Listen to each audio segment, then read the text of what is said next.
नमस्कार, सत श्री अकाल एंड जय श्री राधे। तो मेरे प्यारे भाई बहनों और मेरी माताओं, आपका फिर से स्वागत है मेरे इस ब्लॉग में, जिसमें मैं आपको बताऊंगा कुछ ऐसी बातें जो कि आज के युग में, आज के इस टाइम पर नहीं होनी चाहिए। क्योंकि देखो, ये है कलयुग।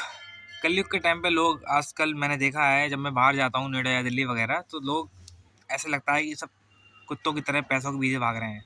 मतलब ऐसा लगता है कि कोई ज़िंदगी जी ही नहीं रहे हैं। मतलब जैसे कि हम यहाँ पे हैं एक लोकल जगह पे, डिस्ट्रिक्ट बदायूं है, जो कि उत्तर प्रदेश में पड़ता है, यूपी 24।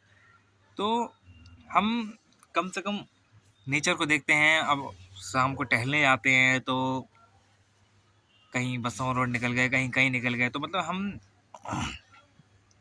पेड़ पौधों और नेचर को ठीक तरीके से देख पाते हैं और इनको फील कर पाते हैं। लेकिन आज के टाइम पर लोग अपने नेचर को जानते ही नहीं है कि नेचर क्या चीज़ होती है। नेचर क्या चीज़ होती है, जब आप सुबह जाओगे ऊपर तब अपनी आंखों से सूरज को उगते हुए देखोगे, ठीक है, चंद्रमा को उगते हुए मतलब निकलते हुए देखोगे, तारे देखोगे, तो ये नेचर है। अब आप नेचर नहीं देखोगे तो मतलब आपको अच्छा नहीं लगेगा। मतलब एक नेचर ऐसी चीज़ है जो नेचर बहुत ज़रूरी होती है हमारी लाइफ में।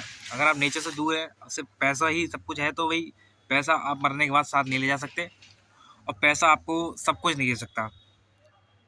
एग्जाम्पल के तौर पर, अगर आपको नींद नहीं आ रही है तो पैसा आपको नींद नहीं दिलाएगा। हालांकि आप नींद की गोली लेके नींद ले लेंगे, लेकिन क्या वो उस तरह की नींद होगी जो तुम्हें डेली आती है? नहीं होगी। तो मेरा कहने का मतलब यही है कि भजन मार्ग ही एक ऐसा रास्ता है जो आपको एक इंसान बनाता है। यकीन मानिए मेरा, अगर आप किसी भी भगवान को लेकर उनमें, उनकी भक्ति में लीन हो जाते हैं, तो आप समझ लो इस दुनिया में वो सुख पा जाएंगे जो आपको कभी मिला ही नहीं। चाहे पैसे में हो, चाहे खूब अमीर बनने में हो, चाहे कुछ भी हो भाई। एग्जाम्पल के तौर पे, गरीब से गरीब, अमीर से अमीर, जितना गरीब सुकून में रहेगा उतना अमीर नहीं रहेगा। कि अमीर को क्या है कि अगर फॉर एग्जांपल तो मैं अमीर हो जाता हूँ कि मैं वर्ल्ड में 30 नंबर पर हूँ, तो उसको पहले नंबर में आने की होड़ होगी। अगर वो पहले नंबर पर आ जाता है तो वो सोचेगा कि मुझे पहले नंबर पर ही बने रहना है, तो उसको इस बात की टेंशन होगी। तो बहुत सी बातें होती हैं। लेकिन अगर आप भजन मार्ग में हैं और आप श्री कृष्ण भगवान की भक्ति में लीन हैं, तो फिर ये मान के चलिए कि आप वो सुकून ले रहे हैं जो आपको कहीं नहीं मिलेगा। आप जाइएगा बांके बिहारी मंदिर में, और जब आप श्री कृष्ण भगवान यानी कि बांके बिहारी की आंखों में देखेंगे ना, तो आपके अंदर से आंसू निकल आएंगे और आप वो फील करेंगे जो आपने कभी फील नहीं किया हो। वो बात और है कि आज के टाइम में भक्ति मार्ग को भी मजाक बना दिया गया है। एग्जाम्पल के तौर पर, जब जागरण होते हैं तो जागरण में लोग, ठीक है चलो मैं कहता हूँ, जागरण में क्या कहते हैं कि भगवान के लिए जागरण होता है, तो जागरण में क्या करते हैं लोग? अरदास। अरदास पैसों की लगती है। वो सिंगर होते हैं गाने वाले। अब कोई भी भजन वगैरह कुछ गा रहे होंगे तो भाई लो 20 रुपए की अरदास, 20 रुपए की अरदास सुनील, या 20 रुपए की अरदास इनके। भाई अगर आप माता के चरणों में कुछ चढ़ाना चाह रहे हैं तो उसका नाम कराना जरूरी है कि ये 20 रुपये मैंने दिए हैं, या फिर 100 रुपये मैंने दिए हैं, या फिर 1000 रुपये मैंने दिए हैं। अगर आपको चढ़ाना ही है तो आप गुप्त दान करिए। कोई अच्छे खासे गा रहे होते हैं, उनको डिस्टर्ब कर देते हो कि 20 रुपए की अरदास, की ये अरदास, की वो अरदास। तो कहीं ना कहीं ये सब ठीक नहीं है, क्योंकि ये कलयुग है।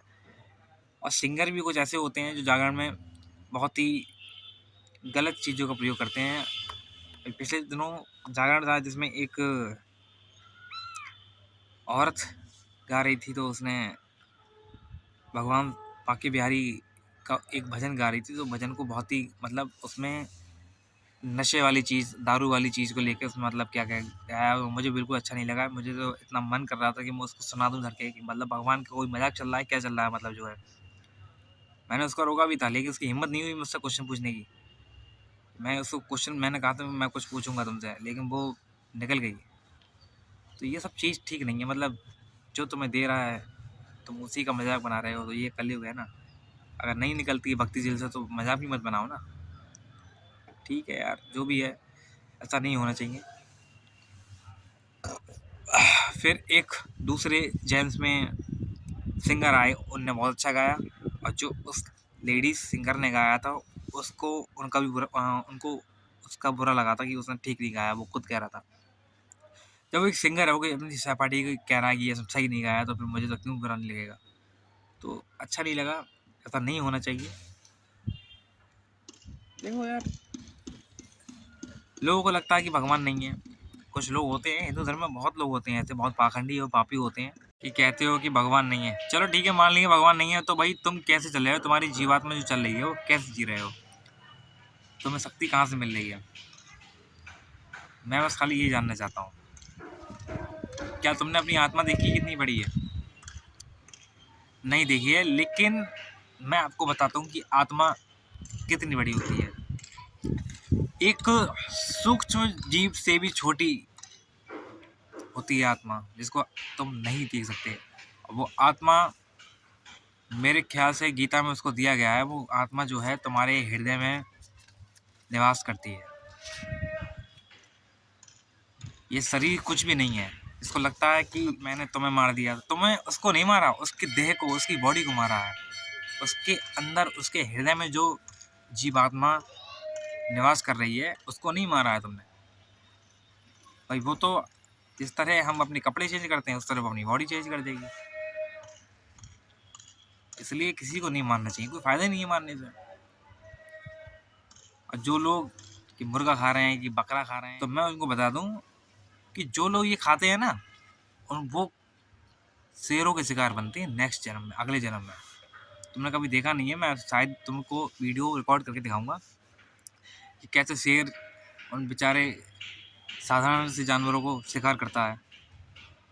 तुम्हें दया आएगी उनके ऊपर, हिरन के ऊपर, बकरों के ऊपर, या जो भी जानवर है उनके ऊपर दया आएगी कि अरे यार शेर कितना बुरा कर रहा है, कैसे नोच नोच के खा रहा है। तो वो मेरे ओपिनियन में वही लोग होते हैं जो मांस, बकरी, बकरा जो भी खाए हुए होते हैं, उनका शिकार शेर करता है। खाए जा रहे हैं यार, मतलब कोई जानवर है यार, उसको कैसे मार के खा जाते हो? मैं तो ये सोच रहा हूँ यार। देखो, तुम्हारे सर पे जो है कलयुग विराजमान है। मैं जो भी कहूँगा मेरी बात तुम्हारे पल्ले नहीं पड़ेगी। यार बकवास कर रहा है यार। तो ये तुम नहीं कह रहे हो, तुम्हारे सर पे जो कलयुग विराजमान है वो ये कह रहा है। तुम्हें जब आवास होगा, जब तुम भक्ति करोगे किसी भगवान की, तब तुम आवाज़ होगा कि मैं कितनी बात सही कह रहा हूँ और कितनी गलत कह रहा हूँ। अभी तुम मेरी वीडियो देख के मजाक बनाओगे, ऐसे कर दोगे, आधा बकवास कर दिया फालतू की। तो बस मेरा यह कहना यही है, आज तक के लिए इतना ही। ऐसे बहुत सी बातें जो मैं आप लोगों को बताना चाहता हूँ, आपको सजेस्ट करना चाहता हूँ, ताकि आप जागरूक बने अपने धर्म को लेके, भगवान को लेके। भगवान कोई मजाक नहीं है, भगवान ईश्वर है। अगर आप उसको सीरियस लेते हैं, आप उसमें विश्वास रखते हैं, तो वो आपके साथ है, अन्यथा नहीं है।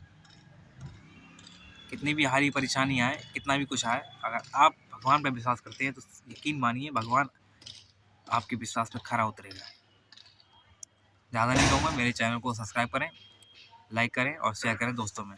मेरी बात सही लगी हो तो कमेंट करके बताएं।